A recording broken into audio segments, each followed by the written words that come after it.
Suspense पर suspense बढ़ाऊची छात्री मृत्यु मामला। पड़ुला देह छात्री अंटारे बंधा होता जीआई तार निजकु निजे पड़ीदेले ना किए तांकु जालीदेला।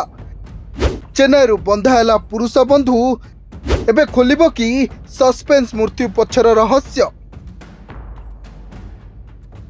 दिनकु दिन बढ़ी चली केन्द्रापड़ा जिला ग्रामांचल थाना काठियापड़ा ग्रामर छात्री मृत्यु मामलार सस्पेंस। पुरुष बंधु ब्लैकमेलिंग सही न पारी आत्माहुति देले ना किए योजना करी छात्री को मारिदेला। घटना एबे भी संदेह घेरे। एहारी भितरे सामना को आसीची एक चांचल्यकर तथ्य जहा घटना को नुआ मोड़ देइची। प्रत्यक्षदर्शी और पड़ोशी कहवा अनुसार छात्री मृतदेह घर उद्धार करा बेले तांकर दुई हाथ और अंटा बंधा होइतिबार देखिबाकू मिलिथिला। बुधवार बंद घर जो भाव में युवती मृतदेह उद्धार करा जायतिला ता सुपरिकल्पित एक हत्याकांड बोली सभी मनरे संदेह सृष्टि होइची।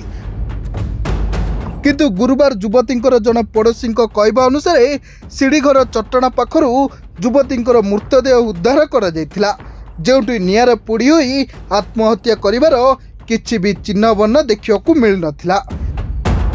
तबे सबुठार बड़ कथा होउची तांको अंटा और हाथ में जीआई तार बंधा थिबा बेले सीढ़ी घर ग्रिल सह तांको अंटा को जोर करी बांधी दिया जायथिला जेमिति तांको मृतदेह तळुकू खसी न पड़िबो। खाली सेतिक नुहे सीढ़ी घर ताला पड़िथिबा बेले सीढ़ी घर चाबी सीढ़ी तले पड़िथिबा देखिबाकू मिलिथिला। तेबे एटी प्रश्न उठुची जदि युवती जनक आत्महत्या करिसेंती ताले तांको देहरे जीआई तार बांधिला किए। जदि बापा माँ कबाड़ भांगी झीर मृतदेह देखिबाकू पाइथिले ताले कबाड़ भंगा जिबार कौनसी प्रमाण पुलिस पाखरे नाही काहेकि।